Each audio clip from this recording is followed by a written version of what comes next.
Welcome back, everyone, to a special series I'm thrilled to be hosting here on LinkedIn called The Entrepreneur Chair. Throughout this series, my goal is to provide you with authentic and intimate conversations with trailblazing entrepreneurs that are reshaping the Austin business scene. From startup founders to seasoned business moguls, we'll dive deep into their challenges, their triumphs, and pivotal moments that have reshaped who they are as an entrepreneur. Today, I am honored to have with us Joyce Durst, the co-founder and CEO of Growth Acceleration Partners, a consulting and technology firm focused on custom software, data engineering, and modernization solutions. Through Joyce's visionary leadership, Gap has experienced rapid growth and technology excellence, earning a stellar reputation as a sought-after workplace. Her commitment to prioritizing people and creating more opportunities for women and underrepresented communities in technology has attracted top talent from Latin America. Before her success at Gap, Joyce was a true trailblazer in the technology industry, being one of the few women to rise to the executive level, ranks in a $1 billion enterprise software company. As CEO of a venture-backed startup, she navigated the challenges of the 2001 tech bust, raising over $21 million over 6 years and achieving a successful exit through sale. Joyce is a sought-after speaker on leadership and women in business and is active with the Women Presidents Organization and the Austin Chamber of Commerce, where she serves as a board member.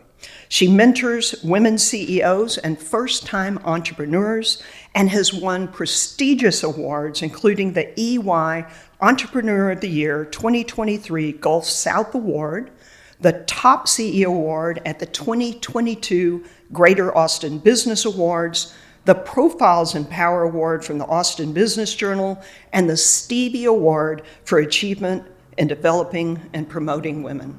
Welcome, Joyce. Thank you, Elizabeth. Thrilled to be here. Really, I've been so looking forward to this, so I'm glad we could finally make it happen. Well, thank you. Really appreciate you being here. And number one, congratulations on 17 years of successful business. Wow, it sounds long when you say it that way. Yeah, definitely. Yeah, thanks. It sounds long, but it really seems like it was just like that. So, yeah, I'm thrilled. I still view the company, although my team tells me I'm not allowed to, I still view us as a startup. I'm like, oh yeah, we're a startup. And they're like, no, we're not. Okay. So what do you think contributed to the success and rapid growth of Gap? 17 years doesn't feel that rapid. I think what contributed to the success from the very beginning, we were less concerned about the solution, the actual service. That sounds funny as an entrepreneur, but much more concerned with the value we provided to customers and employees. And so from the very beginning, our philosophy was, we want to build a company that we would actually like to work in, and that where customers would be so delighted with the value we delivered, they would want to stay for life. So we called it Customers for Life. And the same about employees. And I think many people focus on, you got to be customer centric, which you do.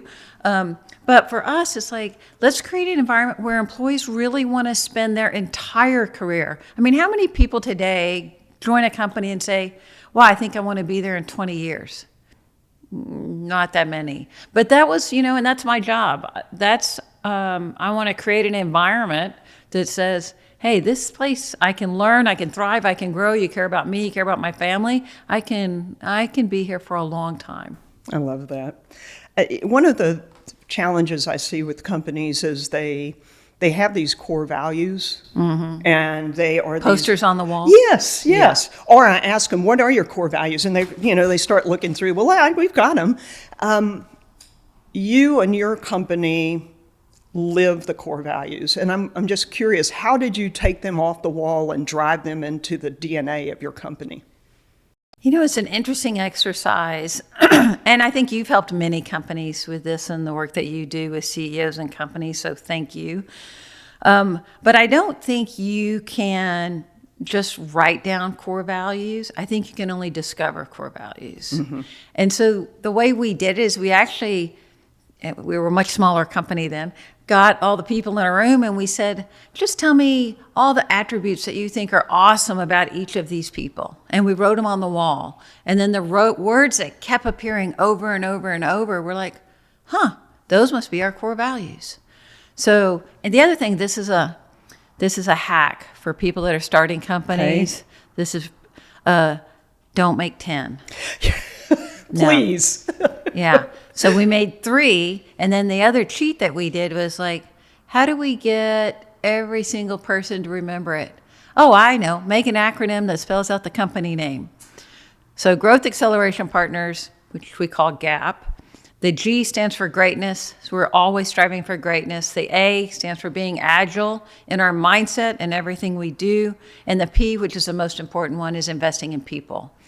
And so I will bet you my lunch money that you can ask any of our 600 people around the world, and every one of them will tell you, here's what our core values are, and here's what they mean for our employees, for our customers, and our community. Wow, that is so important to be able to have that. And do you do anything special as far as recognition to support that? Sure. Not just recognition. Absolutely. Okay. Every decision about hiring, firing, promoting, and recognizing is centered around the values. But it's so embraced by, as you mentioned, in the DNA of all of the Gapsters that we have in our company, that in every meeting, that if there's any department meeting, all hands, even customer meetings, in every meeting, someone will be talking about the values. Here's how we're demonstrating, striving for greatness with this client. That's what you have to do, is to where it has to become part of the daily language if they're going to be a real part of the company. And as we said, not just, pretty words on a wall somewhere. Yeah. Now, I learned a lot about that from you, so thank you for education along the way. I appreciate it. And, we all did live through some really turbulent times. I think we still are. Yeah, the latest turbulent time. Yeah. So we'll just put them in context. We've got the tech bust, we've got COVID, we've got whatever the heck this is. Oh, don't forget 2008. Oh, yeah, of course. Yeah. We got all those. We've had a lot, yeah. So what were the lessons you learned through each one of those that then made you better to be able to attack each one of those as they happen? There's a very simple phrase I've taught all of my team. I heard it from someone. I didn't coin it.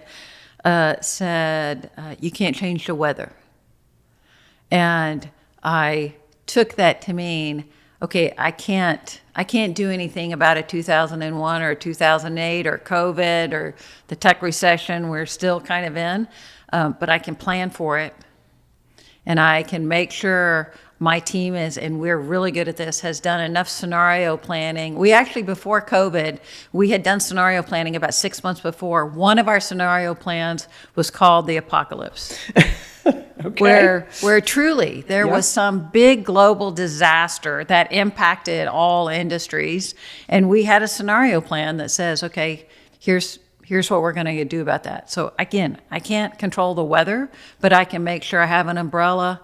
I can make sure I know, this I should go outside or I should not go outside. And enough companies tend to only plan for things to continue exactly the way they are or for things to get better. And the companies that win are the companies that make bold moves when markets are down. That doesn't mean taking all kinds of risks that put your company out of business, but you've got to be willing to place some bets. And you can only do that if you have saved, have a strong financial base so that you can, take some chances when other people are not. When people are cutting back, we invest. And I think recently you did that after COVID. Did you acquire a company? Yeah, we started during COVID. We doubled the amount of money that we spent on education on people because we were like, hey, there's going to be that we think there's going to be a big growth thing, and we want to be ready. At the end of late 2022. Our scenario planning we started to believe the market was going to go down. Tech market was going to go down in 23. Right. So we sped up our plans to do an acquisition, and in 2023 we bought 2 companies. Wow. So Congratulations. that if the general tech market wasn't growing, we had new sources of revenue, new lines of business that we could work on so that overall the company would grow. So in 23, we grew by, I guess, about 17% when the rest of the market was 0 to negative. That's impressive.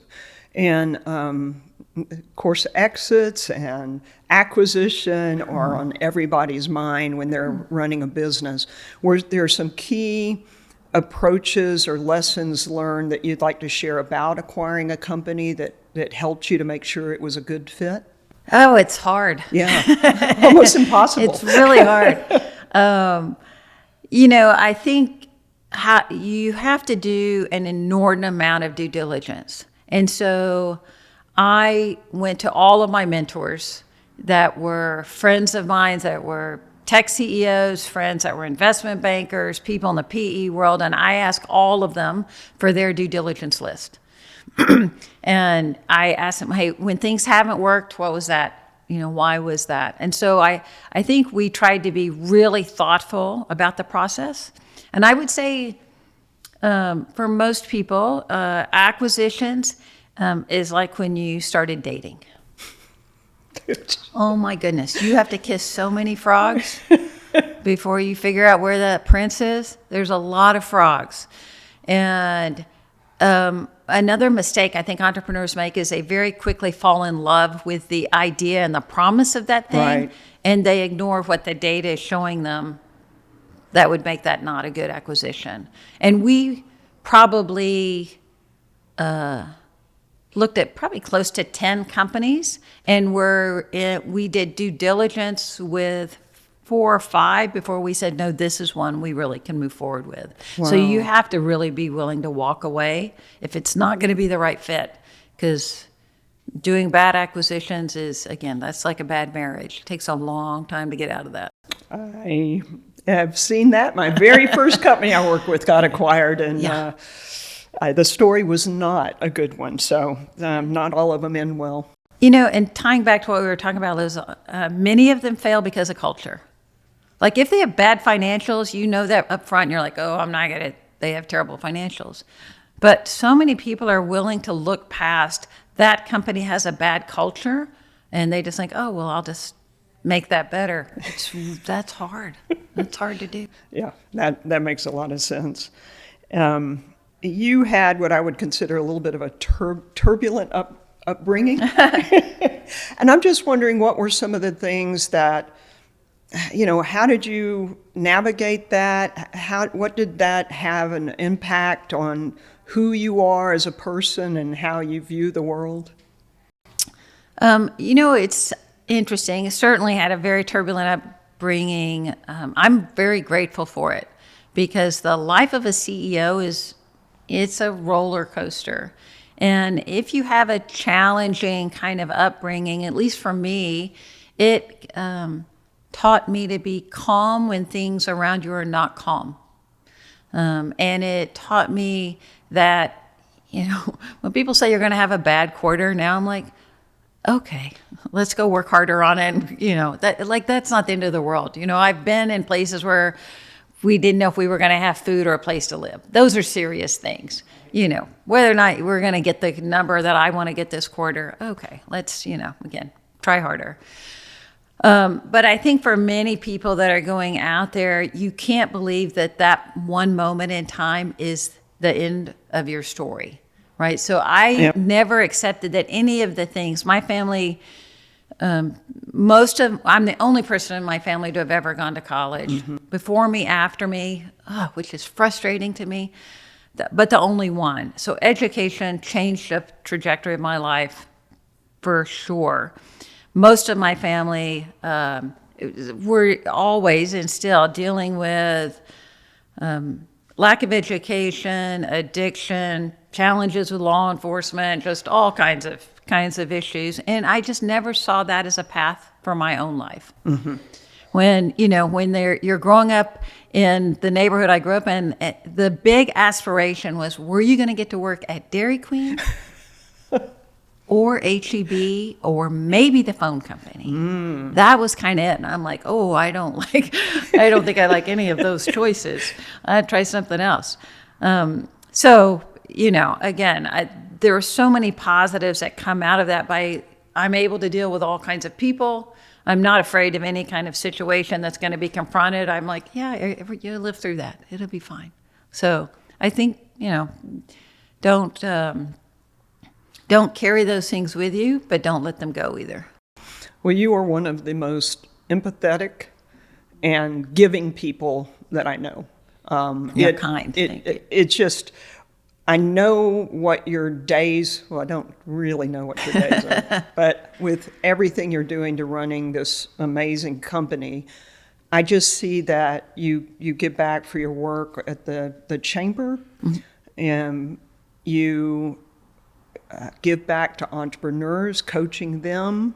Anytime there's a request for help, you're there. How do you manage to do all that, and why is that important to you?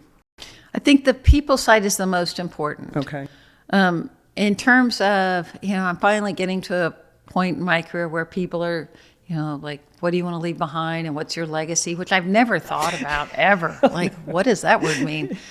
But really, success for me is determined by the number of lives you positively impact. That's all there is, right? Every single interaction matters. There's a great quote by Maya Angelou, which I will not do justice, but basically the sense of it is, your legacy is determined by, the people you come in contact with each day. And that impact can be negative or positive, and all that kind of adds up.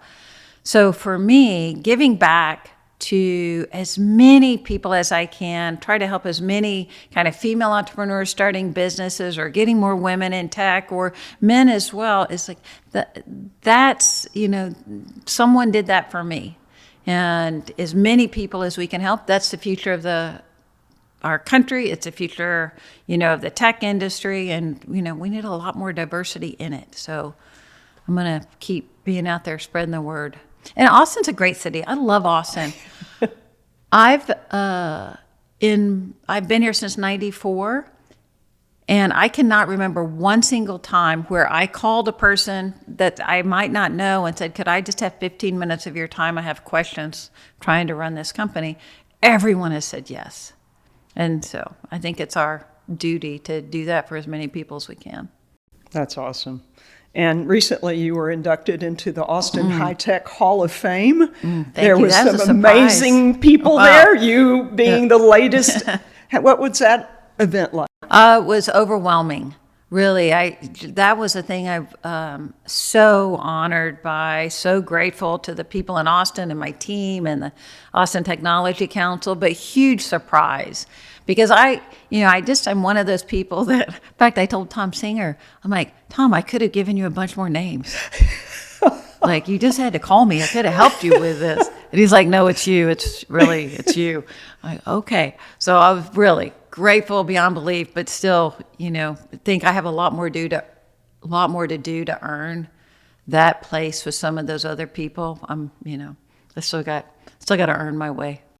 Well, it was so fun because it was like taking a trip back in time to the tech days, before .com and everybody that was there. Laura Kilcrease was one of the award winners. And I thought it would be fun to talk a little bit about how you and I actually got to know each other through poker. Mm-hmm. Do you mind? No, well, and Laura Kilcrease is a great tie. We have another mutual friend, Kathy Lindauer. And I think we were already all in the organization Women in Technology, so we had kind of met there. And Kathy Linder one day had this bright idea that we should all learn how to play poker, because there was a group of women leaders and we didn't know how to play. And she determined this was a skill that men have. And sometimes companies and men in VCs, guys, they all get together and they hang out and play poker. She kind of thought it was that in golf, and I don't think she wanted to learn how to play golf. Right. So we're going to learn how to play poker. So she got a group of us together, which is fascinating when you look back on it, because it was, a partner at a law firm, a partner at EY, some tech CEOs, which you and I both were kind of at that time.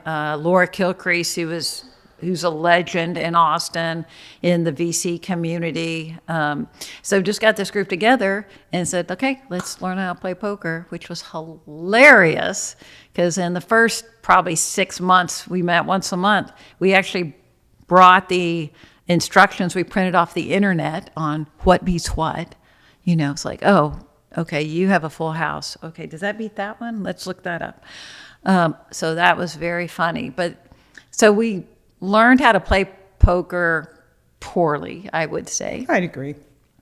But mostly, it turned out to be the most powerful peer support network I've ever been in. So we would play some hands of poker, but we'd really say, hey, I'm having this trouble with my board. What do you guys think? And somebody needs to hire a new CRO. What do you think? And we just helped each other solve business and life problems, and we play a little poker as well.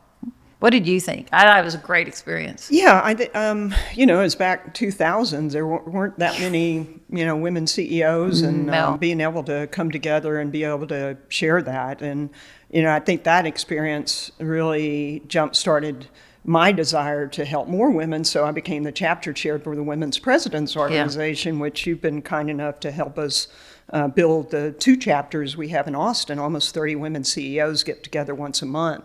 So peer learning, helpful.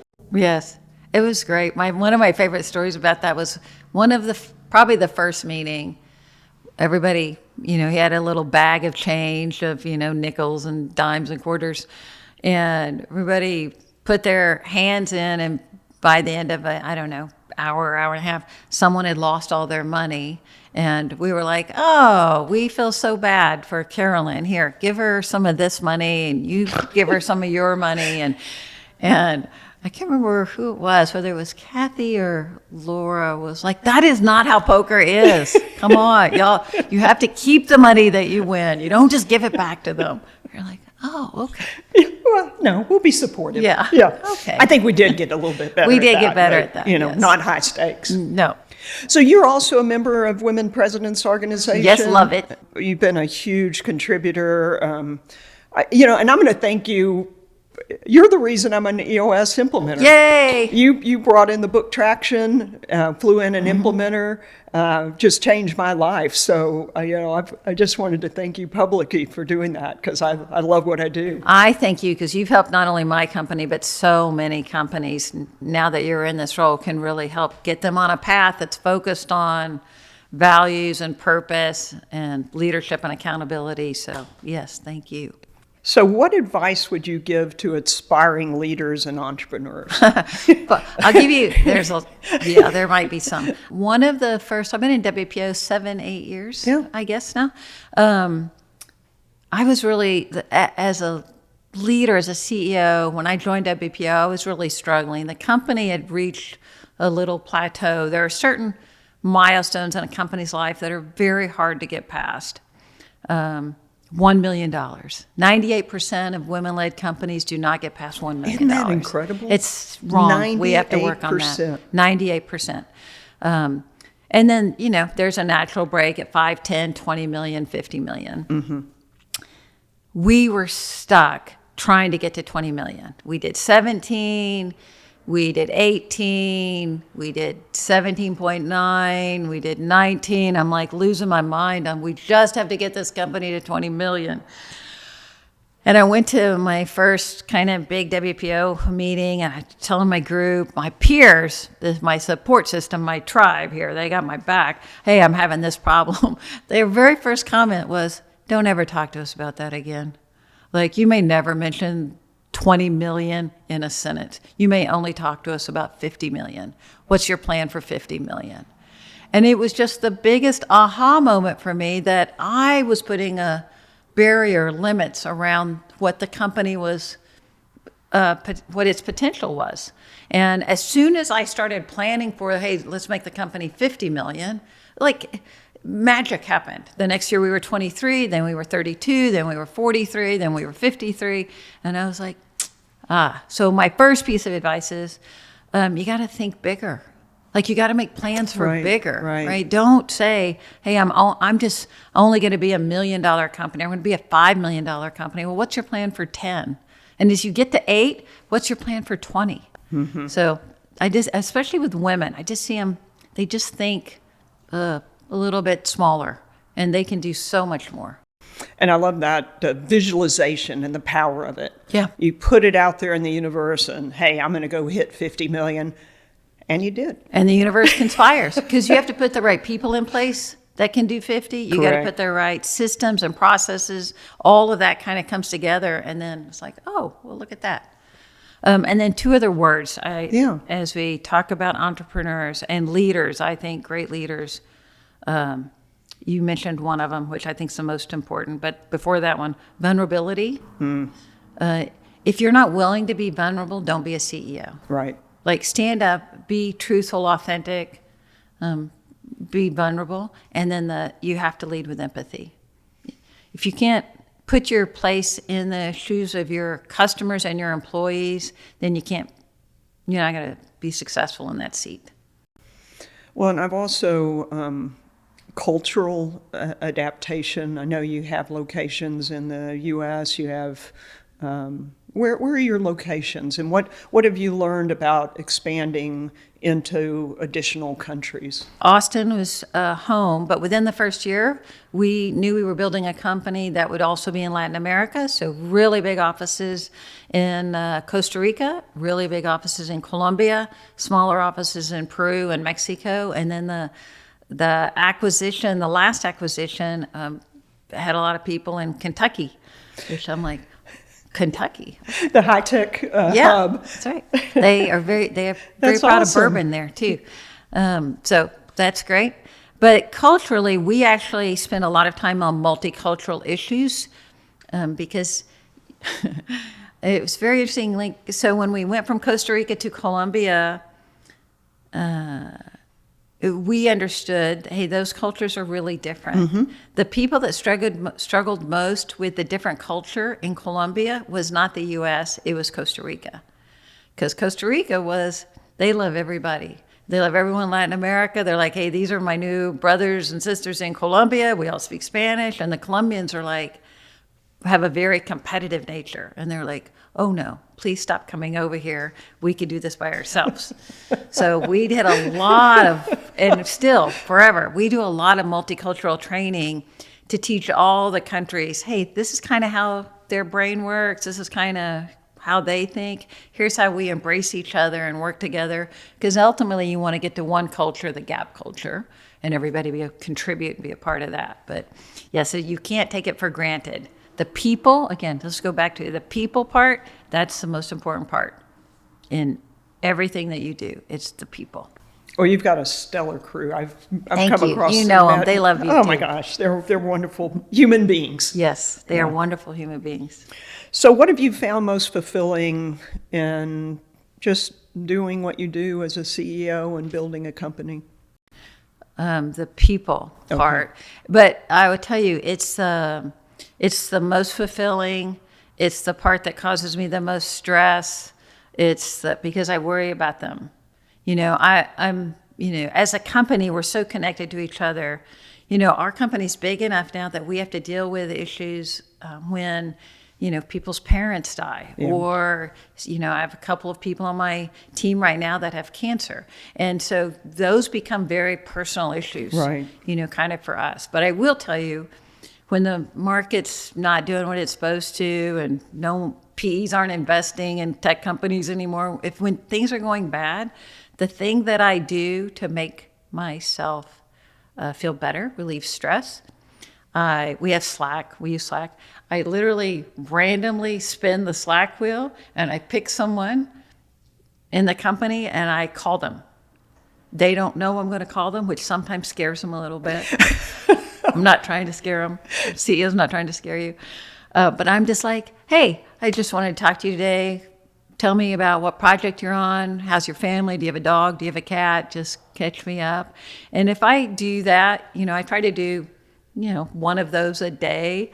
I feel so much better because it just brings back to home, oh, this is why I do this. Yeah. Because we're providing, great opportunities, careers for all these people so they can take care of their families, they can take care of their kids and grandparents. And it's like, yeah, let's go.